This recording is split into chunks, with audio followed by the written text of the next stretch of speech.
Bom, pessoal, então agora já são 11 horas em ponto. Penso que podemos dar prosseguimento aí às pílulas literárias, né? Colocamos esse nome aí bem atrativo, porque a ideia era fazer um momento bem descontraído, com discussões, rodas de conversas de livros literários, né? E conduzidos por alunas, né?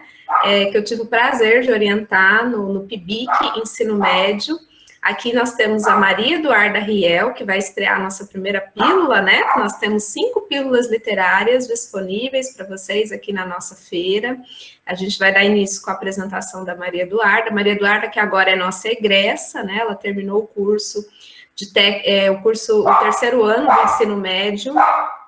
E só um minutinho, gente, porque eu tenho que aceitar aqui o pessoal na sala, aí se eu atrasar, e me perdoem os ruídos, né? Quem trabalha em EAD é assim mesmo, gente, é cachorro latindo, né?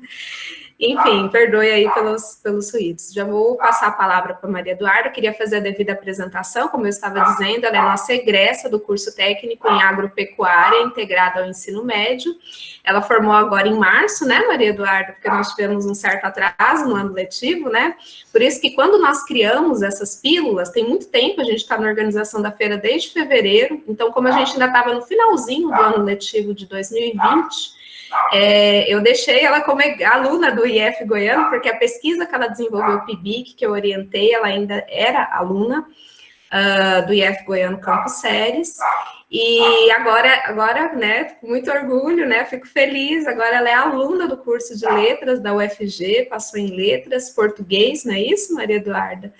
E então fico muito feliz aí de saber que a Maria Eduarda trilhou esse caminho das letras, ela que ama a leitura, apaixonada por leitura, e se dispôs a fazer esse trabalho belíssimo, né? Estamos aí tentando divulgar o trabalho dela nas revistas, né? Para que vocês tenham acesso, quem quiser ler, se interessar mais sobre o trabalho dela, ficou incrível, né? Assim, tá certo, né? Eu orientei, eu sou meio suspeita para falar, mas a escrita do trabalho ficou assim digna de uma escrita acadêmica mesmo, né? Assim, você não diz que é uma aluna do ensino médio que escreveu, ela fez uma pesquisa realmente fantástica. Ela vai estar aqui apresentando para vocês a obra, né? O Conto da Aia, que foi, assim, nos últimos 3, 4 anos, está virando aí um sucesso, né? Uma obra que foi escrita na década de 80, e aí, devido à série, né, que temos aí com o mesmo nome, acabou chamando a atenção do pessoal, e muita gente, aí aquela coisa, né? A série motiva a leitura do livro, e aí voltou à tona a discussão.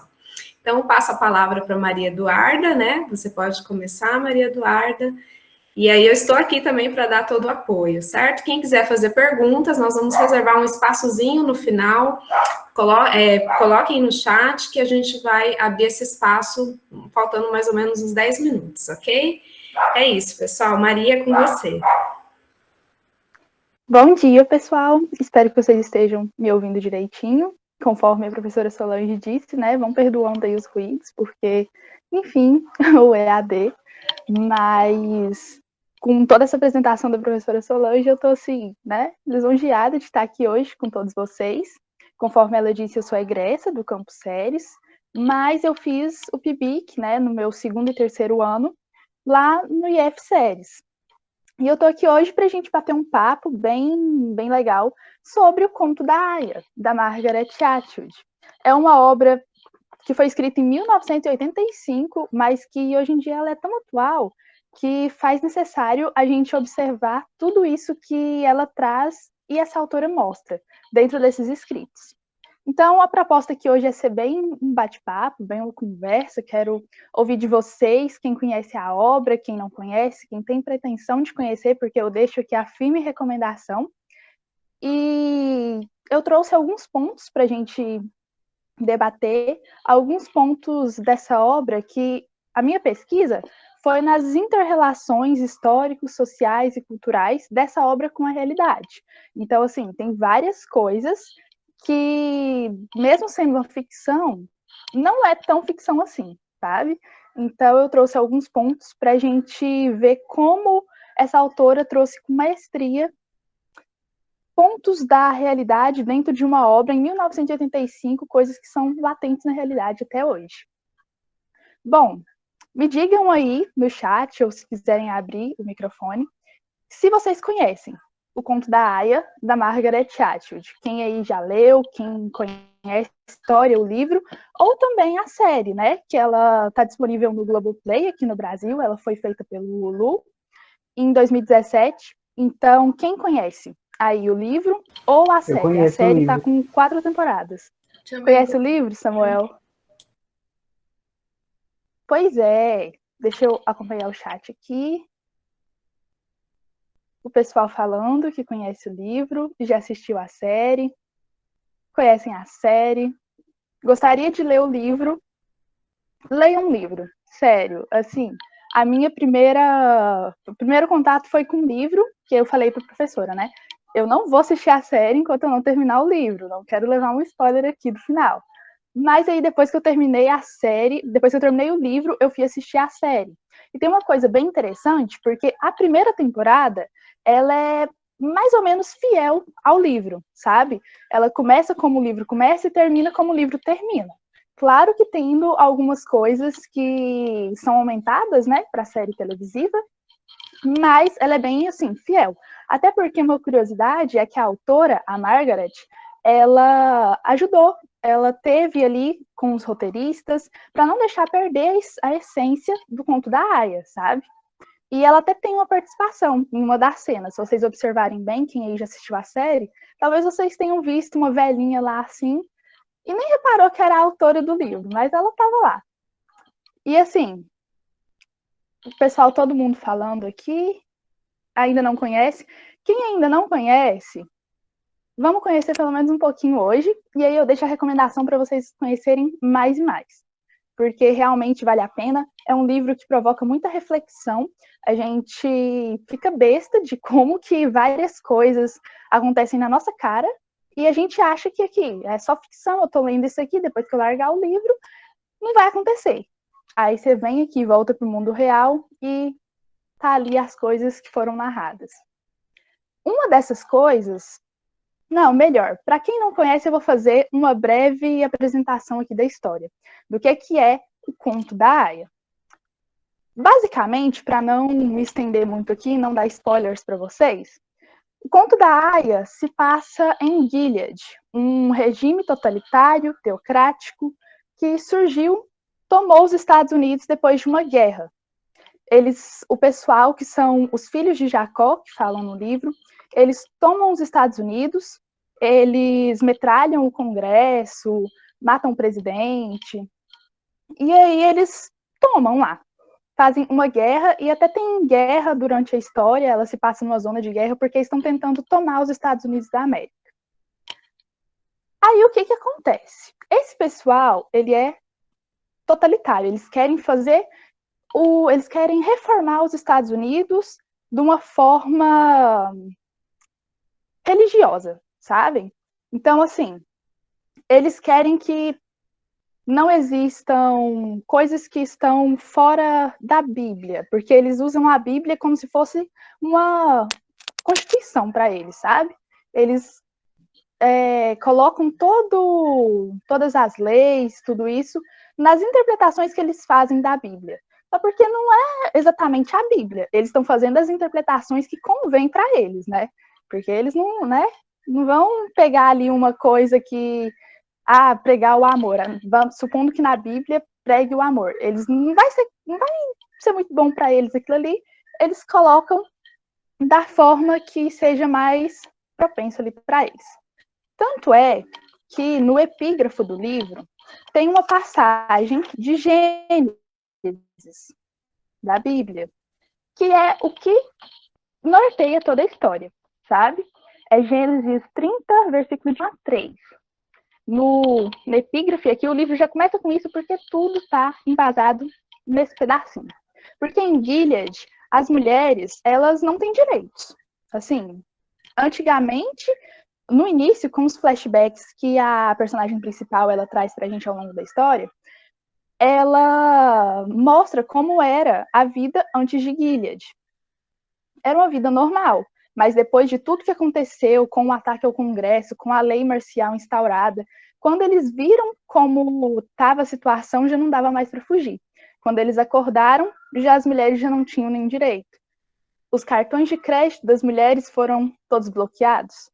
Só podia ter bens quem tivesse um M no seu RG em vez de um F. Todo o sexo feminino foi silenciado ali dentro de Gilead. E as pessoas foram separadas por castas, porque eles queriam reorganizar os Estados Unidos. Então, o que eles fizeram? As mulheres, vou explicar as castas aqui bem por cima, para vocês entenderem onde a gente vai chegar. Segue a seguinte linha. Os homens são ali o topo da sociedade, são chamados comandantes.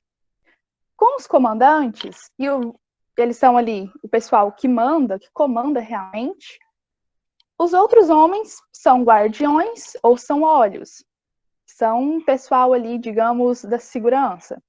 E as mulheres dentro dessa sociedade que é totalmente patriarcal, que é totalmente machista, elas são divididas como as esposas, que são as mulheres dos comandantes, as martas, que são meio que as empregadas domésticas, elas cuidam ali da casa. Tem as tias, que são... Eu tenho que falar das aias antes para vocês entenderem as tias. Mas temos as aias, que são as mulheres dentro desse regime que não se encaixavam como esposas, não eram, tipo, livres de qualquer coisa para poder serem as esposas. As aias eram mulheres que já foram casadas, mulheres homossexuais, que dentro do regime de Gilead não poderiam ser algo mais alto, algo de alto escalão.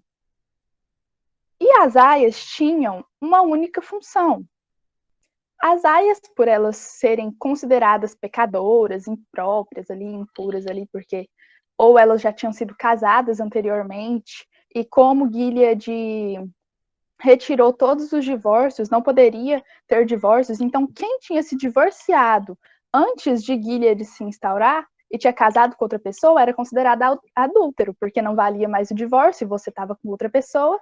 Então, as aias eram essas mulheres, eram mulheres com outras orientações sexuais que Gilead não tolerava de forma alguma. Então, elas eram tornadas aias. E o que eram as aias? Vocês devem estar se perguntando. As aias eram, de forma bem simples, barrigas de aluguel. Só porque não porque elas queriam, exatamente.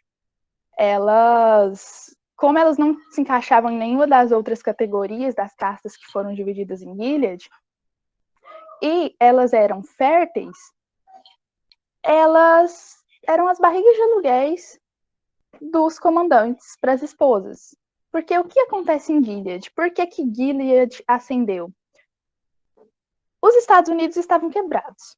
Tinha acontecido porque é uma distopia, é num futuro, algo assim imaginário, essa história. Mas os Estados Unidos estavam quebrados. No livro fala sobre terremotos que explodiram usinas nucleares ao longo da falha de San Andreas, uma cepa mutante de sífilis que deixou muita gente doente. E aí, com tudo isso que está acontecendo, com todas as alterações no meio ambiente, mudanças climáticas e tudo mais, radiação, muita exposição a esse tipo de coisa, o pessoal ficou infértil, a maioria das pessoas. Com a maioria das pessoas estando infértil, o bem mais precioso de Gilead era crianças, gerar crianças, para continuar a população. E para gerar crianças, você precisa de um casal fértil. E como várias pessoas não tinham mais isso, as aias tornaram-se ali o bem mais precioso, porque elas eram mulheres férteis, que não se encaixavam em outra parte do regime, porque eram consideradas ou adúlteras, ou pecadoras, ou traidoras, alguma coisa do tipo. Então elas se tornavam barrigas de aluguéis para esses comandantes terem filhos. E aí que entra a parte da epígrafe do livro, que é de Gênesis. Como é o conto da Aia, a gente é realmente contando a história da Aia principal, que nos narra o que está acontecendo, que é a Offred, ou June, antes do regime. Ela era a June, mas ela foi tornada Offred. Isso daqui a pouquinho a gente vai entender porque ela foi tornada Offred. Mas, na epígrafe do livro, esse pedacinho de Gênesis, que é o que norteia toda a história, é aquela parte daquela parábola de Raquel, que não dava filhos a Jacó, e aí ela teve inveja da sua irmã, que era fértil, mas ela não era fértil. Então, ela ficou... Aí diz aqui que ela se acendeu a ira contra Jacó e disse que, eu estou no lugar de Deus que te impediu de ter filhos, o fruto do teu ventre. E ela lhe disse, eis aqui a minha serva Bilha, entra nela para que tenha filhos sobre os meus joelhos, e eu assim receba filhos por ela. E é nisso que se baseia toda a parte das aias em Gilead, porque elas servem como se fossem essa serva Bilha, que elas, no período fértil ali, na ovulação, elas são estupradas pelos comandantes para tentar ter um filho, nascer um filho saudável, para entregar aquela criança para o comandante e para sua mulher, e aí a aia deixa o filho ali e segue para outra casa para tentar ter outra criança. Então é realmente assim, as aias não são nada mais do que objetos. E tem uma parte, um trechinho do livro, que a aia que está narrando, a personagem principal, ela até fala, nós não somos nada mais do que receptáculos, nós somos úteros de duas pernas. Para Gilead, a única coisa que importa para esse sistema é o que a gente vai gerar, é o que o nosso corpo vai entregar para aquele regime. Eles não se importam com a gente, eles só querem o que a gente pode fazer para eles. Nisso aí, dentro da minha pesquisa, foi bastante abordado sobre o que Foucault diz sobre biopolítica, que os homens, eles detêm o comando, o controle do corpo. E dentro de Gilead, isso acontece bastante porque as aias são totalmente controladas. As aias só têm ali o seu corpo, que é o que elas oferecem ao regime, oferecem entre aspas, né? Porque elas não queriam estar ali. Mas, né, estão ali obrigadas, e é a única... Ou era isso, tem uma parte que a Alfred até diz, ou virava aia, ou ia para as colônias, onde tinha lixo radioativo, elementos tóxicos, para acontecer a morte mais rapidamente, para se livrarem das mulheres. Então, dentro disso, um ponto que a gente pode observar bastante é essa objetificação do corpo. Dentro dessa história, quando a gente lê, assim, a Margaret, que é a autora, falando tudo que ela traz sobre como as mulheres são objetificadas, a gente pode perceber na nossa realidade. Quem nunca viu algo do tipo, passou por algo de estar sendo tratada por alguém como um simples objeto? A pessoa te tratar como se você não tivesse um intelecto, como se você fosse só ali uma pessoa, não fosse uma pessoa por completo, fosse só um corpo andando para alguém se satisfazer. Então, assim, a gente pensa que o que acontece com as aias é algo muito fora da realidade, nossa, nunca vai acontecer aqui. Mas quantas vezes a gente, mulheres, já fomos objetificadas também? Em vários sentidos, em várias ocasiões. É muito interessante observar como que a autora desse livro, ela traz isso tão bem encaixado. A gente pensa que não acontece. Mas não é só isso que está dentro de um livro, não é só porque está dentro de uma ficção e é ficção. Até porque uma coisa muito interessante é que a Margaret, a própria autora, ela mesma diz, ela deu uma entrevista e ela fala que nada aconteceu, nada que está dentro desse livro não aconteceu em algum lugar ou em algum momento. Então, tudo que ela colocou aqui já aconteceu em algum lugar ou em algum momento. Não é totalmente aleatório, não é, ela sentou, inventou e escreveu esse romance. Não, foi observações que ela fez do mundo contemporâneo que a gente vive lá em 1985. Então, vocês observem o quanto isso tem muito impacto ainda aqui no nosso contemporâneo, porque era em 85, tem tantos anos, e ela já traz esses temas tão debatidos a objetificação da mulher, os direitos que são perdidos, porque dentro de Gilead a mulher não podia nem ler, a mulher não podia escrever. Para um regime totalitário, ter um ser pensante não era interessante, porque vai que elas se rebelavam, vai que elas davam algum jeito de sair dali, fugir, e eles não queriam isso, eles não queriam seres pensantes, eles queriam servas, eles queriam, até porque Aya, na tradução, aqui para o Brasil a tradução de Aya, desse livro ficou o conto da Aya, mas em Portugal é o conto da serva. Para cá que ficou Aya, mas é o conto da serva, a tradução desse livro em Portugal. E, assim, realmente é o que acontece dentro dessa história. As mulheres não são nada mais do que servas, do que úteros de duas pernas, como a Offred mesmo coloca. E uma coisa muito interessante disso, que eu trouxe aqui para compartilhar com vocês, para vocês pensarem e refletirem. Dentro do conto da Aya, as mulheres não tinham direito nem sobre seus corpos. Elas eram feitas de barrigas de aluguéis ali para os comandantes, elas tinham que ter filhos, era a obrigação delas, era o papel delas para aquela sociedade. Será que está muito assim diferente do que acontece hoje? Eu não sei se vocês sabem, mas aqui no Brasil a gente ainda tem uma lei, a Lei 9.265 da Constituição Federal, do artigo 266. E o que essa lei traz? Ela traz que as mulheres só podem fazer uma esterilização voluntária, né, fazer alguma cirurgia, remoção do útero, cortar as trompas, alguma coisa do tipo. A mulher só pode fazer isso com algumas condições. Se ela resolver que, não quero ter filhos, ela só pode fazer isso ali pelo SUS e fazer essa cirurgia de esterilização voluntária se, primeiro, ela tiver mais de 25 anos, ou se ela tiver pelo menos 2 filhos nascidos vivos. Então, assim,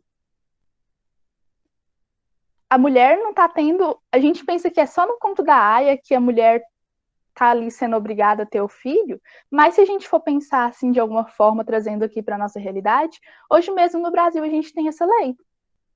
Eu não posso sair daqui agora e ir lá falar, não quero ter filhos, vou fazer esterilização voluntária, tudo certinho. Não posso, porque não tenho 25 anos e não tenho 2 filhos vivos. O sistema controlando. Então, assim, é realmente muita coisa para a gente se pensar, que é bem interessante isso, a Agnes falando aí, é muito interessante, porque a gente pensa, gente, é só ficção.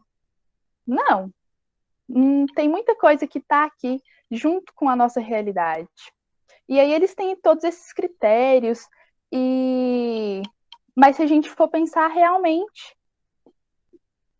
eles estão ali colocando regras para um corpo que deveria nos pertencer. Mas tem as regras que não fazem isso acontecer de fato. Um outro ponto bem interessante dessa história é que os homens, né, como eu disse, os comandantes, eles são a autoridade máxima. Eles são a autoridade máxima da casa, as mulheres devem ali respeito a eles. E uma coisa bem interessante disso é que também existem ainda, contemporaneamente, nações que o homem é considerado o chefe da casa, em algumas religiões, em algumas nações. Um caso disso bem interessante, em Gilead, além do homem, o comandante, ser o chefe da casa e tudo mais, eles seguem a Bíblia como a Constituição. A Bíblia lá com o que é que eles entendem da Bíblia, o que é mais vantajoso para eles. E existem outras nações que seguem também um livro sagrado, hoje em dia, como a Constituição. Esse é o caso da Arábia Saudita, que segue o Alcorão como a sua constituição. E os homens também são a autoridade máxima da casa. Mais uma vez, a ficção da Átilde se faz presente aqui na realidade. Não é só no livro que isso acontece, que um país segue regido por leis religiosas. Não, na realidade também acontece. E a Margaret, ela foi muito esperta, muito sagaz em colocar várias coisas que já aconteceram e que acontecem na realidade. Lembrando que foi escrito em 1985, mas já tinha acontecido a Revolução Iraniana, lá no Irã. E a Margaret mesmo, ela já deu depoimentos assim, sobre essa obra, que isso teve influência na escrita dela. A Revolução Iraniana, dentre as várias outras coisas que aconteceram em decorrência dela, uma delas foram as mulheres lá, as mulheres se vestirem, não poderem mais se vestirem de forma ocidentalizada, terem que cobrir todo o corpo, né? Isso aconteceu no Irã. Elas usam o hijab e tudo ali pela sua religião e também meio que como um costume do país. E quando a gente vem observar o conto da Aya, a influência disso é tão forte que as aias mesmo, elas devem se cobrir da cabeça aos pés. Elas não podem mostrar o corpo por aí, isso é considerado inapropriado, isso é considerado crime. Elas precisam se cobrir inteiramente, até com um gorrinho na cabeça, umas abas para elas não enxergarem para os lados, olharem só para frente, mas uma forma de doutrinar elas. E essas relações que a Margaret Atwood trouxe, ela colocou tudo tão bem, porque a Revolução Iraniana aconteceu, ela trouxe aqui dentro, e até hoje, se a gente for perceber, tem coisas contemporâneas que remetem a isso. Quem aí nunca ouviu aquela coisa de, saiu com roupa curta? Está pedindo. No conto da Aya, isso é bem explanado porque tem uma parte que a tia Lídia, que é a que comanda que as aias, aqui traz toda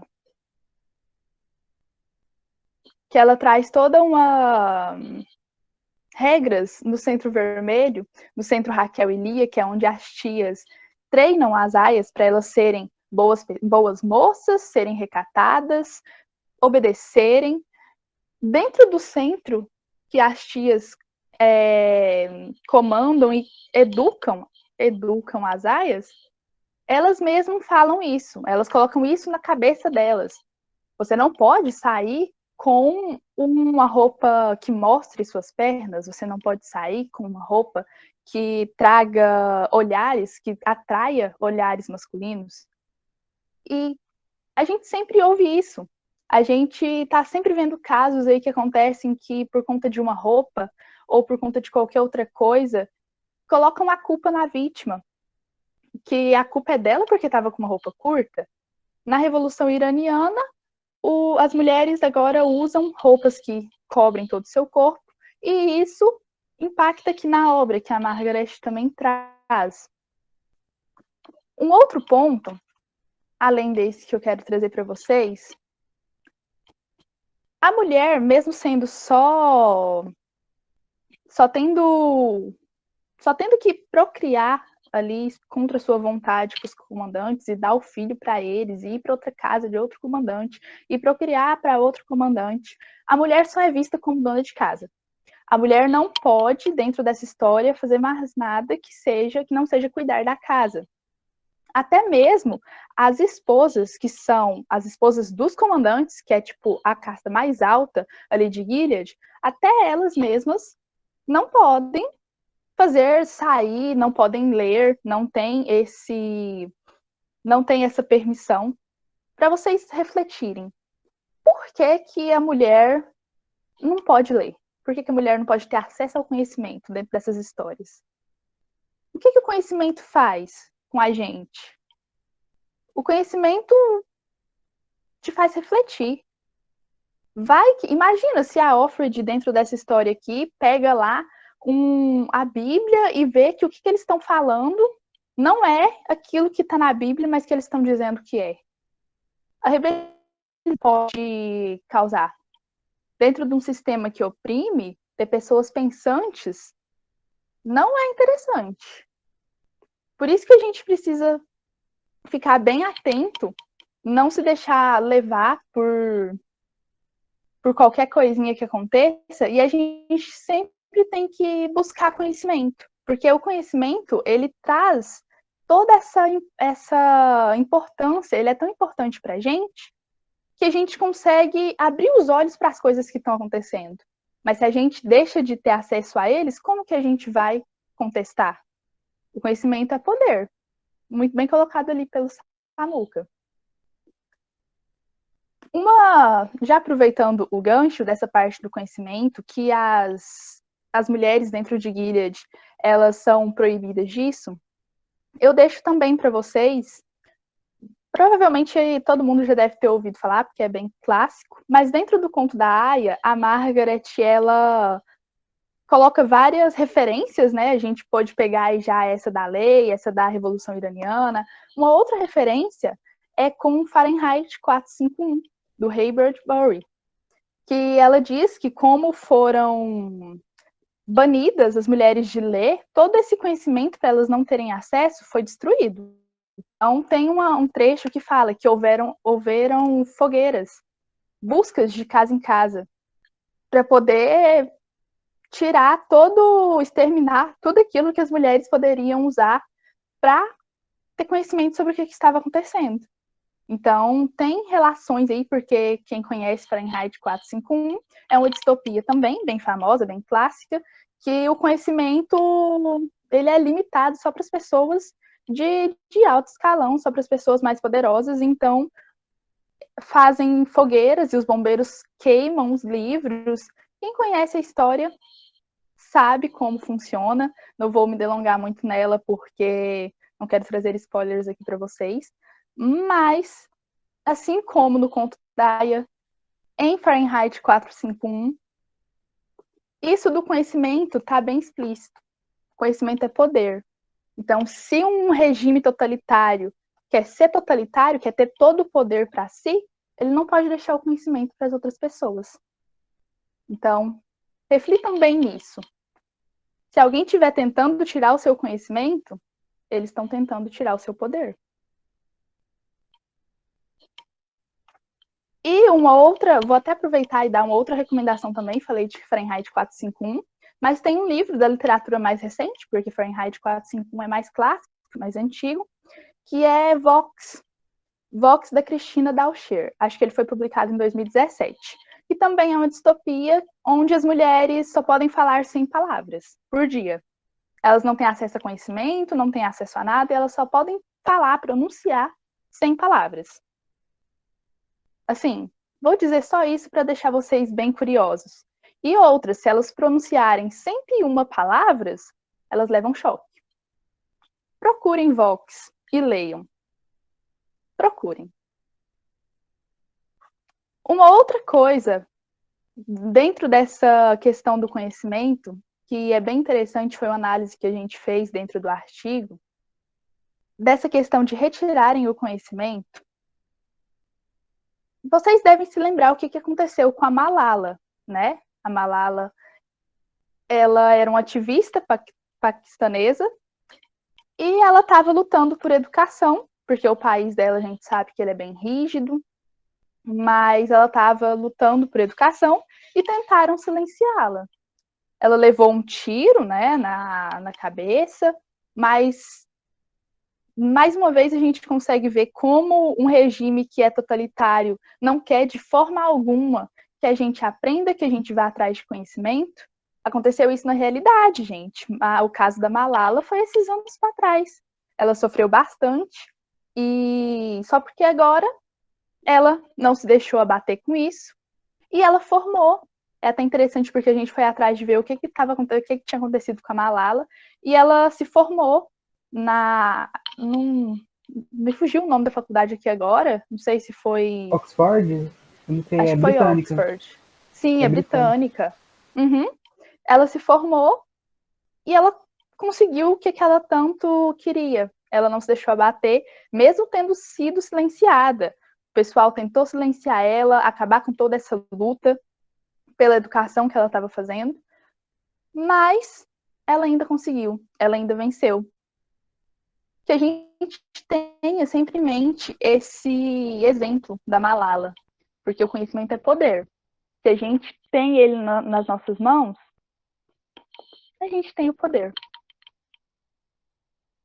E muita gente, eu sei de vocês aqui, pelo que vocês falaram no início, que assistiram a série. Não conhecem o livro, mas conhecem a série. Até porque isso é bem entendível, porque o livro veio à tona agora nos últimos anos, pelo lançamento da série, que teve sua primeira temporada em 2017. Uma coisa bem interessante é que dentro do livro não tem muito espaço assim para muita explanação desse tema, mas dentro da série eles colocaram, não perdendo, claro, a essência do conto da Aya. Mas na série, para quem assistiu vai se lembrar, eu vou contar aqui para vocês que eu creio que não vai ser um grande spoiler, mas vai a história da Emily, que era a Off-Warren, se eu não me engano, né? A Emily, ela foi pega com uma Marta, porque ela era lésbica, em um relacionamento amoroso com uma Marta, e como a Emily era uma aia, e a Marta, uma Marta que é uma casta também, que é das que cuidam das casas, elas não podiam, de forma alguma, era inconcebível aquilo para a Gilead, duas mulheres terem algum tipo de relação. E eles descobriram as duas. E é uma cena bem triste, bem pesada. Não vou aqui dizer o que acontece, porque foi bem pesado para mim, assim, então eu acho que vai ser muito spoiler se eu dizer o que acontece com a cena ali para vocês. Mas o que acontece depois que eles descobrem as duas? A Emily, que era uma aia, como ela era fértil, eles não podiam matar ela. Pensa, para a guilha de uma pessoa fértil é a coisa mais preciosa que tem. Então eles vão matar a mulher? Eles não vão fazer isso. Então, o que eles fizeram? Eles fizeram uma cirurgia na região pubiana, que é uma circuncisão feminina, o nome que eles dizem. Essa cirurgia, uma pequena cirurgia, ela consiste na retirada dos órgãos genitais sexuais femininos e nos órgãos ali que proporcionam prazer para a mulher, e eles retiraram. Doparam a mulher e foi lá e fez a cirurgia nela, quando ela acordou já tinha feito. E aí a tia Lídia pega e chega para ela, agora você não vai poder ter mais, não vai poder querer as coisas que você não pode ter. Então, mais uma vez, o sistema controlando o corpo feminino, retirando todos os direitos, objetificando ao máximo, tratando ela somente como a única parte, como se a única parte importante fosse o útero, para ela gerar a criança, já que ela era fértil, mas ela não podia ter nenhum outro tipo de satisfação. Ela não podia amar quem ela amava, ela não podia nada. E, mais uma vez, isso era 1985 que foi escrito, né? E aí eles trouxeram isso na série, porque é algo exclusivo essa parte da série. Não tem no livro. É na primeira temporada, mas não tem no livro. E isso é bem interessante, essa parte que eu quis trazer aqui, comentar com vocês, porque esse processo da circuncisão feminina, ele ainda acontece. E ele acontece bastante. Aqui no Brasil, ele não é tão assim, tão difundido, graças a Deus, né? Assim, aqui no Brasil ele não é tão normal, não acontece tanto, mas nos países da África, da Ásia, nos países assim, em alguns países é considerado normal. É considerado assim algo que é necessário fazer para preservar a virgindade feminina, deixar a mulher mais casável. Vocês têm noção do que é isso? Tipo, o sistema ali totalmente cuidando é uma palavra muito forte, mas reprimindo as mulheres. O corpo da mulher, o corpo, faz o que quiser com ele, e é isso. Até, então, eu terminei o artigo, era em julho de 2020. No início, quando eu estava na minha escrita, quando foi no início de 2020, saiu uma lei, se eu não me engano, acho que era no Sudão, sim, acho que era no Sudão, saiu uma lei que a circuncisão feminina ia passar a ser crime, passível de multa e prisão. Então, assim, lá realmente isso acontece bastante, é algo que está bem assim na cultura deles, bem enraizado, e foi tornado crime lá, em pleno 2020, foi tornado crime. Pensa tudo que já aconteceu, pensa todas as mulheres que já passaram por isso. Uma outra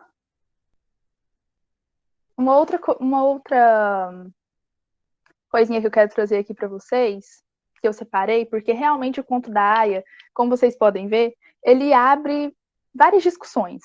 Ele é enorme, a gente poderia ficar o dia todo, a semana toda aqui falando e discutindo sobre tudo que tem dentro dessa história, tantas coisas que deixam a gente tão, assim, aflito, porque é uma leitura que deixa a gente bem com o coração na mão, tipo, quando a gente começa a refletir e ver tudo o que está acontecendo nessa história, mas quando você pensa no mundo real, não é só na história que acontece. Mas uma outra coisinha que eu quero trazer aqui, além do patriarcado, eu tinha separado a parte aqui do patriarcado para trazer para vocês, mas eu já pincelei um pouquinho, porque é uma sociedade que os homens são os que mandam, são os comandantes, literalmente em Gilead, as pessoas mais poderosas são os comandantes, que são os homens que comandam tudo. E uma coisa bem interessante é que os comandantes, se eles não forem, se as mulheres, as esposas deles, não forem férteis, porque a maioria do pessoal tem problemas de fertilidade em Gilead, eles podem requerer a aia, né? E aí, essa aia vai virar propriedade dele.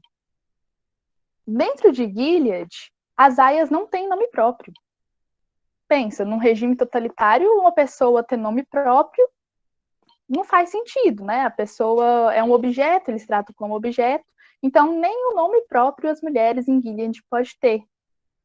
E como eles procedem com isso? Cada aia, quando está na casa de um comandante, porque elas podem passar até por 3 comandantes.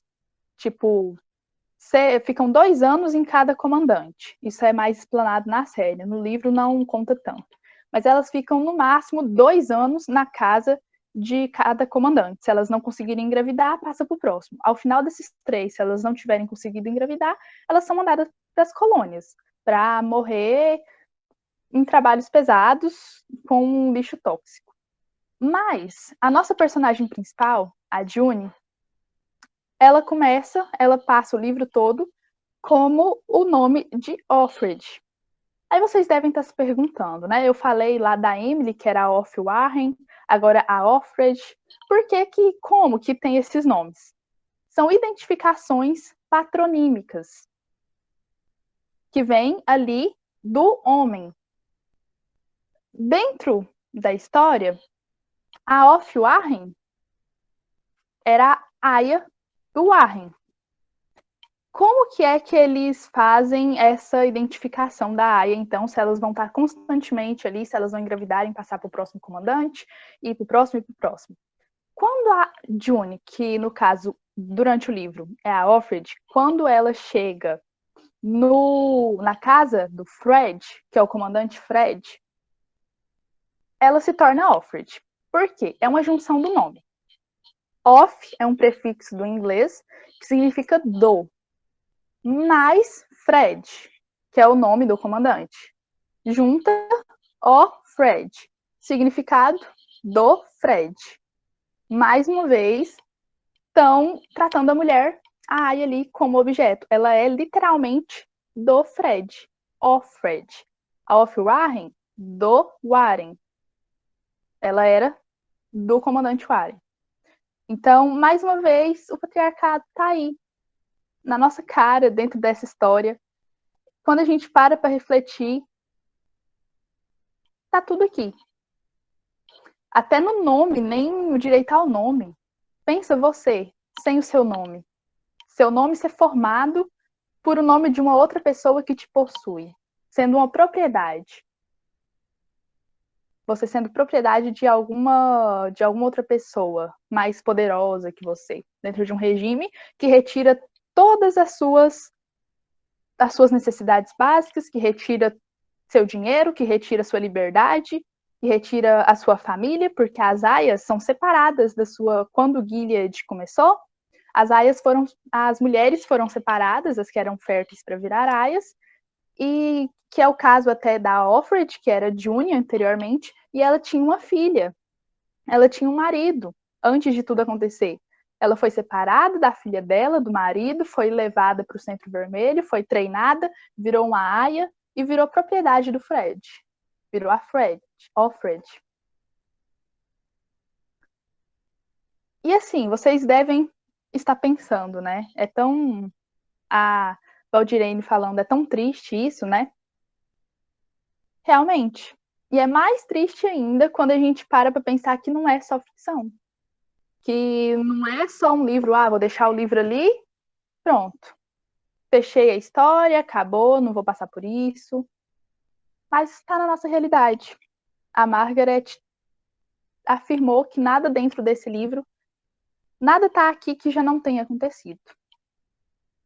Dentro dessa história, para a gente finalizar aqui, mesmo que seja um regime assim bem ferrado, bem patriarcal, o instinto do ser humano é sobreviver, sobrevivência.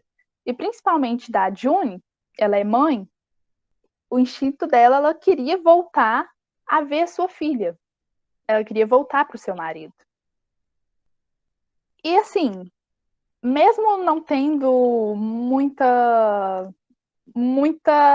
opção, mesmo não tendo opções para poder voltar à vida normal, porque ela nem sabe se a vida normal vai voltar algum dia, se Gilead vai cair, se vai voltar aos Estados Unidos, se essa guerra vai acabar.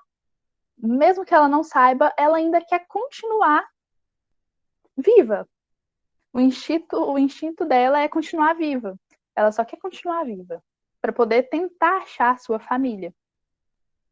E aí, dentro disso tudo, tem uma parte do livro que a June, Offred, dentro da casa do comandante Fred, ela encontra uma inscrição. As mulheres, lembrando, né, aqui as mulheres não tinham permissão para ler, nem para escrever, nem para nenhum tipo de conhecimento. Mas ela encontra uma inscrição dentro do guarda-roupa do quarto dela, bem assim, no rodapé do guarda-roupa, bem perto do chão, um inscrito que estava escrito Nolite te bastardes carborundorum, em latim. Ela não sabia o que era aquilo na hora que ela viu, mas depois ela foi tentar descobrir. Não vou dizer para vocês como ela descobriu o que era, porque aí já seria muito spoiler, vocês vão ter que assistir ou ler para entender. Mas aquilo deu esperança para ela.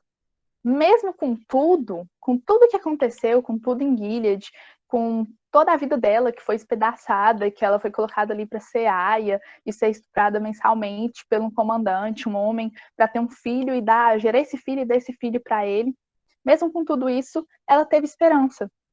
Quando ela viu aquela inscrição, ela viu que alguém, a aia anterior, a aia que veio anteriormente a ela conseguiu escrever aquilo e deixar um fiapinho de esperança para ela continuar lutando, seguir lutando. Dentro de Gilead tinha resistência também, era chamada de Mayday. É um código, é bem interessante a gente observar, porque realmente esse livro ele tem tudo com a realidade. Porque o Mayday, que é a resistência dentro de Gilead, que querem derrubar Gilead e voltar ali à vida normal, Mayday significa ajudai-me. Mas se a gente for pensar, May Day, em inglês, significa dia de maio. É um código. É um código que eles têm, que vem dos navegantes, que eles usavam May Day como um código para ajudar-me, quando estavam naufragando ou perdidos, alguma coisa do tipo. Mas dentro do livro, o May Day era resistência e era um código secreto ali para as aias, para o pessoal utilizar e não serem descobertos.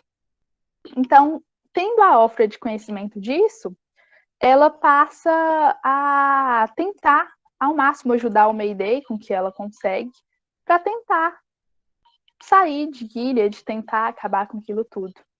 E a frase dentro do seu guarda-roupa que ela achou, que era Nolite te bastardes carborundorum, significava: não deixe que os bastardos reduzam você.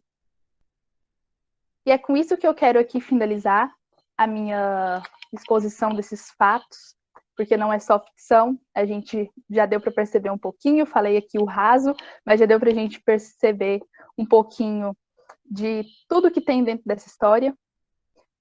E eu quero deixar aqui para vocês essa reflexão, primeiramente, que eu já disse, de não deixarem ninguém retirar o conhecimento de vocês, pois conhecimento é poder. Não deixem isso acontecer. Lutem pelo que vocês acreditam. Vão atrás de mais conhecimento. E não deixem que os bastardos reduzam você. Nolite te bastardes carborum dorum, pessoal. É isso. Parabéns, Maria Eduarda, excelente explanação do livro, né? E a gente vamos aproveitar esses minutinhos finais para debates e discussões. Eu vi aqui que o chat bombou, né? Muitas manifestações, e eu gostaria que levantasse a mão, o pessoal que quer começar aí a falar, discutir rapidinho. O nosso tempo está bem curto, mas eu acho importante a gente abrir esse espaço, né, para essas discussões, para as perguntas, principalmente o pessoal que já leu o livro, assistiu a série, acredito que estejam aí muito curiosos. Alguém gostaria de começar? De fazer alguma pergunta, ou a gente vai pelo chat? Alguém gostaria? Se quiser falar pelo microfone. Johnny, pode falar, Johnny. Estava esperando, falei, se ninguém abrir, eu vou falar. Primeiro, eu gostaria de parabenizar, né, a Maria Eduarda pela fala e a professora Solange também, né, pela orientação. Muito bem explicado, gostei bastante. Sou suspeito também para falar, né, que eu gosto muito da temática. Eu fiz alguns comentários aqui, só para retomar algumas coisinhas super rápidas. Você falando do off aí, né, de Fred, né? E é um ato que acontece no nosso cotidiano e às vezes a gente nem percebe, né? Porque sempre, por exemplo, aqui na minha comunidade, onde que eu nasci, né? Eu lembro, assim, perguntar assim, você conhece a Divina? Qual Divina? A do Manuel. Então, sempre, né, o homem vai ser a referência da mulher. Então, isso às vezes acontece no nosso cotidiano e a gente não vê isso, né? Que a referência, por que não fala, não, a Divina, aquela que trabalha, aquela daquele jeito, aquela personalidade? Não, a referência dela é o homem. Então, isso é algo que eu acho que também a gente tem que questionar também essas questões, né? Que eu fiquei pensando aqui. E uma coisa bem interessante disso, Dione, além disso, da gente se referir a uma mulher dando ali a referência do marido dela, do homem a quem ela tem algum relacionamento, é bem interessante a gente pensar que há um tempo atrás, quando casava, você pegava o sobrenome do seu marido. Uhum. Tipo, ele não pegava o seu, mas você pegava o sobrenome do seu marido. E você estava ali ligado você era obrigado, você não tinha a opção de falar. Exatamente. Uhum.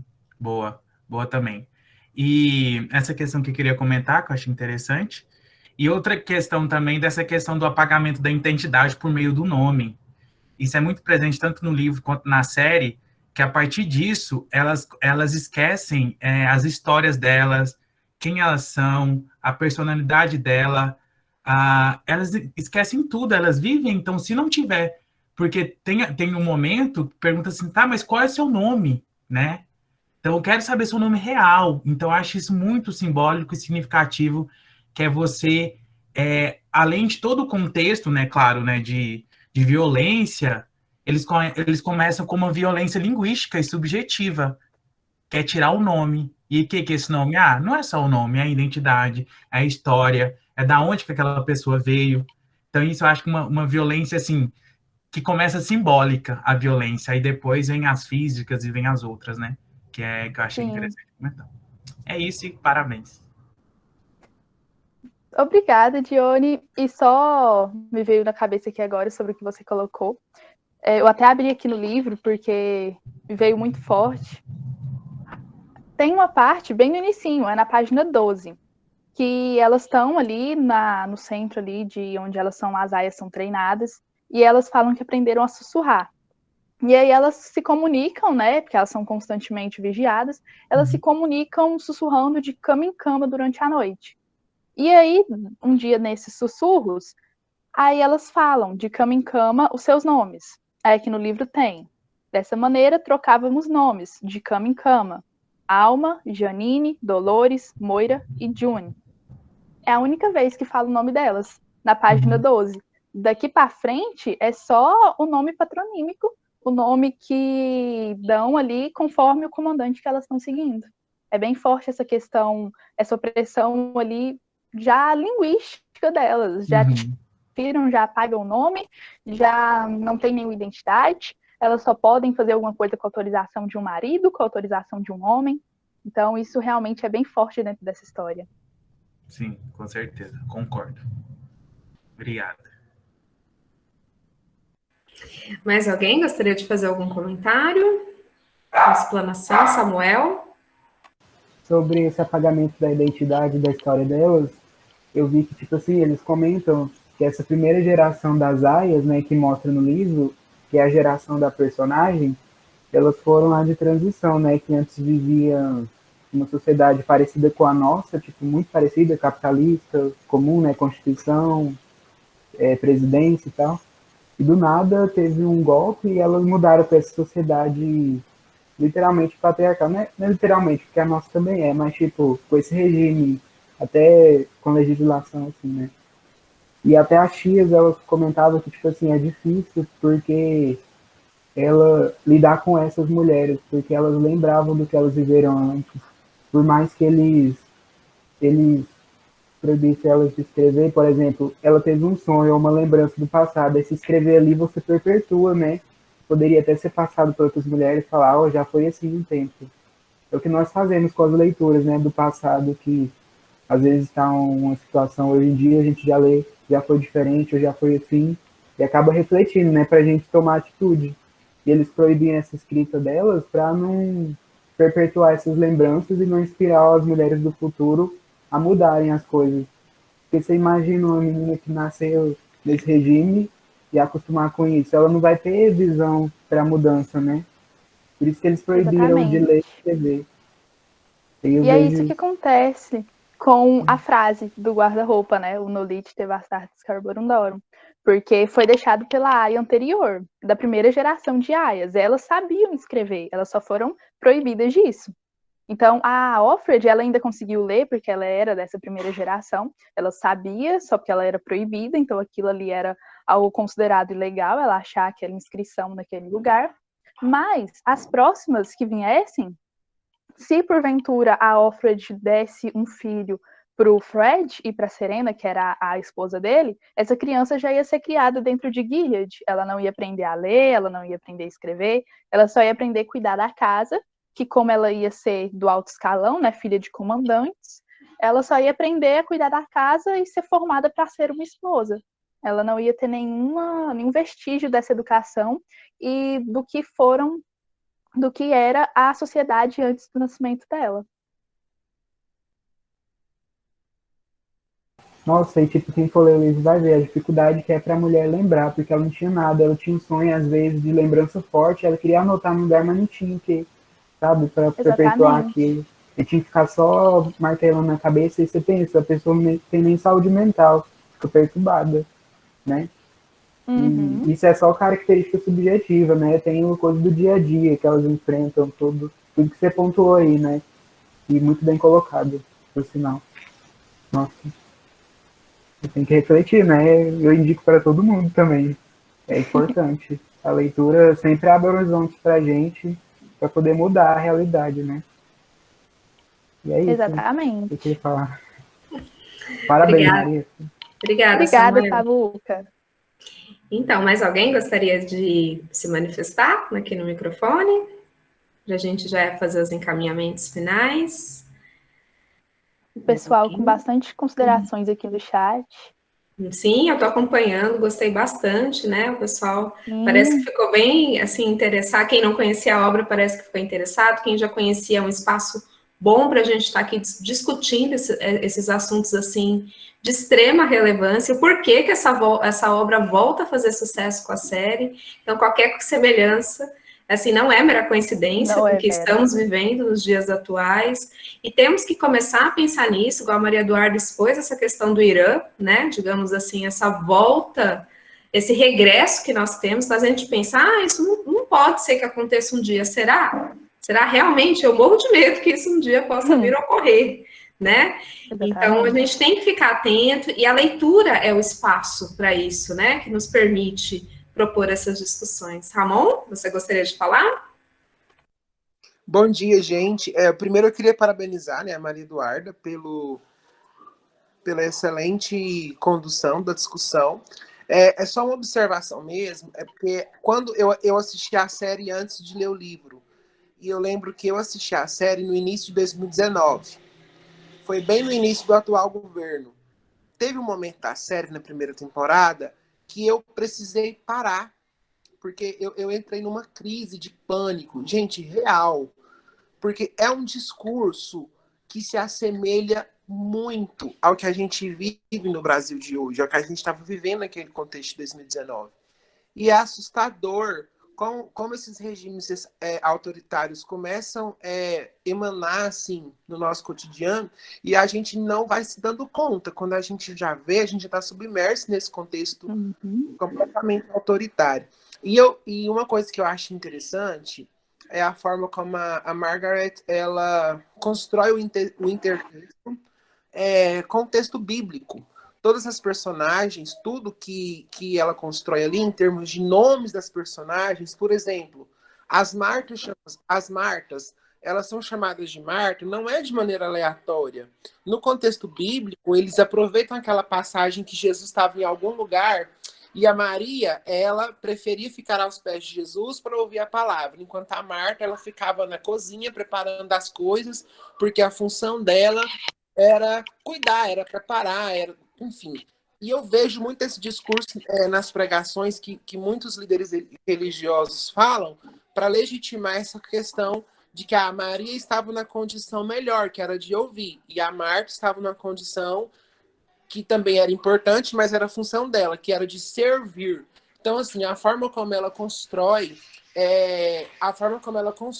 esses personagens do texto, fazendo intertextos com personagens bíblicos, é brilhante. A tia Lídia não é a tia Lídia à toa. Depois vocês pesquisem qual é a história, as características da Lídia, lá da Bíblia. Claro que a Margaret faz isso assim, distorcendo muita coisa, para mostrar como que regime autoritário se apropria do texto bíblico para impor o seu regime ali. Mas você vê no discurso, a Lídia não é a tia Lídia, não é à toa, não é aleatório. Se vocês observarem quais as características da Lídia no texto bíblico, as características da Marta, vocês vão entender isso assim. É brilhante, gente. A Margaret é brilhante na maneira como ela constrói esse intertexto com a Bíblia. É só isso. Obrigada, Ramon, engrandecendo, né, aqui a nossa discussão, magníficas observações.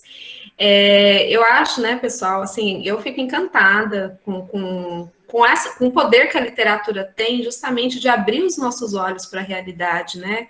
Então, igual o Ramon comentou, né? Nossa, eu entrei em crise, a gente entra mesmo, gente. E se não entrasse, era para estranhar. E eu gosto da literatura por isso, porque ela mexe mesmo com o nosso estado de ânimo, põe o dedo na ferida para a gente começar a discutir certos valores. Eu estou muito feliz de orientar pesquisas PIBIC que falam sobre mulheres, escrita por mulheres também, que traz essa reflexão, né? Então, eu segui essa linha, né?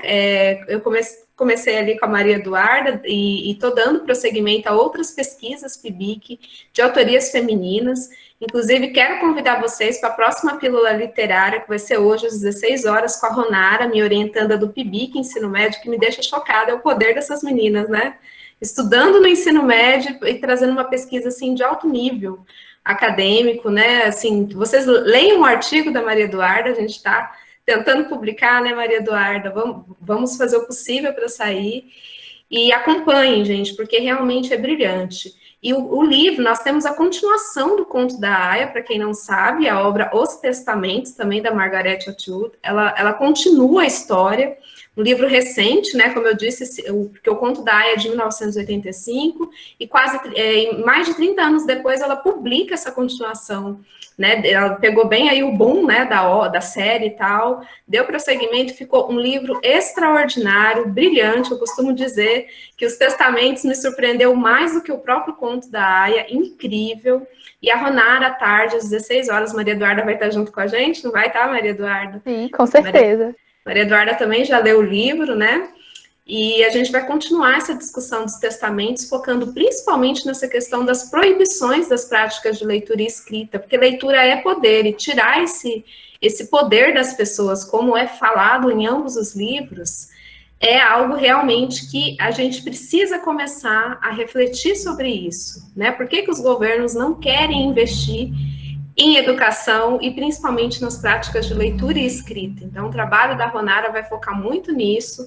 Quem quiser conhecer sobre a tia Lídia, porque os testamentos vai nos dar uma visão de como é a tia Lídia, porque no Conto da Aia a gente morre de ódio da tia Lídia, só que chega nos testamentos, tem uma reviravolta ali, né? Não vamos dar spoiler, mas é uma reviravolta tão grande que você realmente fica muito surpreso com o desenvolvimento da trama, é muito focado nela.